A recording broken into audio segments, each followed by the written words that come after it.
അസ്സലാമു അലൈക്കും വറഹ്മത്തുള്ളാഹി അൽഹംദുലില്ലാഹി വസ്സലാത്തു വസ്സലാമു അലാ റസൂലില്ലാ. സംശയം ചോദിക്കാൻ വേണ്ടി വോയിസ് ഇട്ട ഒരു സഹോദരി, ഞാൻ എന്ത് ചെയ്യും, ഞാൻ എങ്ങോട്ട് പോകും എന്നൊരു ചോദ്യം അതിൽ ചോദിക്കുന്നുണ്ട്. സ്ത്രീകളുടെ ആ ഒരു ഒറ്റപ്പെടൽ തീർച്ചയായും വളരെ വിഷമകരമായിട്ടുള്ള ഒന്ന് തന്നെയാണ്. ആരാണതിന് ഉത്തരവാദിയെങ്കിൽ തീർച്ചയായും അയാൾ അതിനൊരു മറുപടി പറയേണ്ടി വരും. അപ്പോൾ എന്താണ് അവർക്ക് സംഭവിക്കുന്നത്?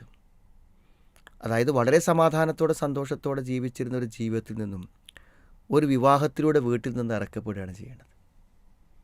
അപ്പോൾ വീട്ടിൽ നിന്ന് ഇറങ്ങുമ്പോൾ ഒരു സ്ത്രീയെ സംബന്ധിച്ചിടത്തോളം എല്ലാം നഷ്ടപ്പെടുകയാണ്. അതിൻ്റെ അർത്ഥം അവൾക്ക് അനന്തരാവകാശം ഇല്ലാന്നോ, വാപ്പല്ലാന്നോ, ഉമ്മല്ല എന്നൊന്നും അതിനർത്ഥമില്ല, ഒക്കെ ഉണ്ട്. പക്ഷേ അവൾ വിവാഹം കഴിഞ്ഞ് ഒരു പെൺകുട്ടിയാവുന്നതോടുകൂടെ തന്നെ അവൾ അവിടെ നിന്നും തൽക്കാലം മാറി എന്നൊരു കാഴ്ചപ്പാടിലേക്കാണ് എല്ലാവരും എത്തുന്നത്. അതുകൊണ്ടാണ് വിവാഹിതയായ ഒരു പെൺകുട്ടി കുറച്ച് സമയം വീട്ടിൽ പോയി നിൽക്കുകയാണെങ്കിൽ എന്തേ ഇപ്പോൾ പോകാത്തു, എന്താ അവിടെ നിൽക്കുന്നു എന്ന ചോദ്യം, അവളെ വീട്ടിലല്ലേ നിൽക്കുന്നത്, പിന്നെ ഇതിനാ അവിടെ എന്താ നിൽക്കുന്നു എന്ന് ചോദിക്കുന്നത് എന്തിനാണ് എന്ന് പലപ്പോഴും ആരും ചിന്തിക്കാറില്ല. അതുകൊണ്ട് അവൾ അങ്ങനെയാണ്. ഇനി നിങ്ങൾ ആലോചിച്ച് നോക്കൂ, നിങ്ങൾ ആ വീട്ടിലൊരു അവളുടെ ആങ്ങളെയോ ആങ്ങളുടെ ഭാര്യയൊക്കെ ഉണ്ടെങ്കിൽ ഇവരിപ്പോൾ എന്തിനാ ഇവിടെ വന്ന് നിൽക്കുന്നത്, അവർക്ക് കല്യാണം കഴിച്ചു കൊടുത്ത് നിന്നൂടെ എന്ന് ചില തട്ടും തടച്ചിലുകളും അസൗകര്യങ്ങളൊക്കെ ഉണ്ടാകുമ്പോഴൊക്കെ അവരും ചോദിക്കും. അപ്പോൾ അവരും ഇവരുടെ ഈ അസ്തിത്വം അംഗീകരിക്കപ്പെടുന്നില്ല എന്നർത്ഥം. ഇനി വാപ്പയും ഉമ്മയും അങ്ങനെയാണെന്ന് നമ്മൾ പറയണില്ല, പക്ഷേ എങ്കിൽ പോലും എന്തായിരിക്കും പലപ്പോഴും അവരുടെ പല പ്രശ്നങ്ങളും പ്രതിസന്ധികളും വരുമ്പോഴും അതൊക്കെ അവൻ ചെയ്യേണ്ടതല്ലേ എന്ന ഒരു സ്വകാര്യമായ ചിന്ത അവരുടെയൊക്കെ മനസ്സുകളിൽ ഉണ്ടാവാൻ സാധ്യതയുണ്ട്. അപ്പോൾ അതുകൊണ്ട് വീട്ടിലേക്ക് വരിക എന്നുള്ളത് പലപ്പോഴും അവർക്ക് പ്രായോഗികമല്ല. അതുകൊണ്ടാണ് ഞാൻ എങ്ങോട്ട് പോകും എന്ന് ചോദിക്കുന്നത്. ഇനി മറ്റൊന്ന്, പിന്നെ ഭർത്താവിൻ്റെ ഭാഗത്ത് നിന്നും ഒരു വേണ്ട രൂപത്തിലുള്ള സംരക്ഷണം ഇല്ലാതാകുന്നത് കൊണ്ടാണ് ഞാൻ എങ്ങോട്ട് പോകുമെന്ന് ചോദിക്കേണ്ടി വരുന്നത്.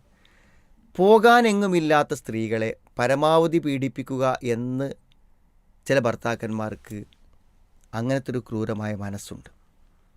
അതുകൊണ്ടാണ് ഇത്തരം പെൺകുട്ടികൾ വല്ലാതെ വേദനിച്ച് പോകുന്നത്.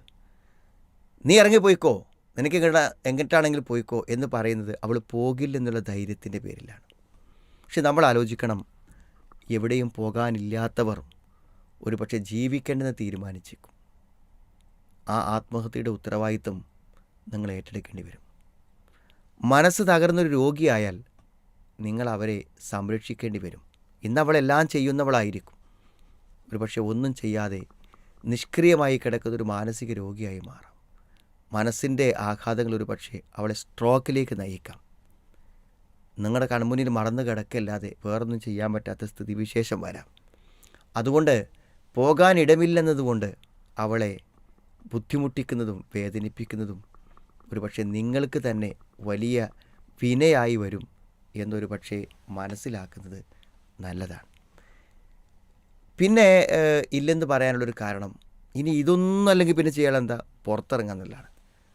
പുറത്തെവിടെയെങ്കിലും പോയി ഏതെങ്കിലും വീട്ടിൽ ജോലി ചെയ്ത് ഒരു വാടകയ്ക്ക് താമസിച്ചു കൊള്ളാം എന്ന് പറയുമ്പോൾ അവൾക്ക് അതിന് പ്രശ്നങ്ങൾ. അത് ഭർത്താവിൻ്റെ അഭിമാനത്തെ ബാധിക്കും, തൻ്റെ കുടുംബത്തെ അഭിമാനത്തെ ബാധിക്കും, തൻ്റെ അഭിമാനത്തെ ബാധിക്കും എന്ന് വിചാരിച്ച് കടിച്ചു പിടിച്ച് സഹിച്ച് ജീവിക്കുന്ന ആളുകളുണ്ട്.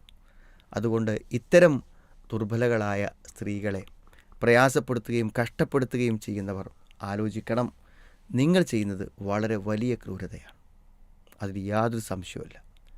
അതുകൊണ്ട് തന്നെ നമ്മുടെ കീഴിൽ ജീവിക്കുന്ന ഏതൊരു സ്ത്രീയോടും അവളുടെ മാനസികാവസ്ഥ മനസ്സിലാക്കി, അവളുടെ വിഷമങ്ങൾ മനസ്സിലാക്കി പരമാവധി അവൾക്ക് ഗുണകരമായ രൂപത്തിൽ വർത്തിക്കുവാൻ നമ്മളെല്ലാവരും ശ്രമിക്കണം. അള്ളാഹു അനുഗ്രഹിക്കട്ടെ.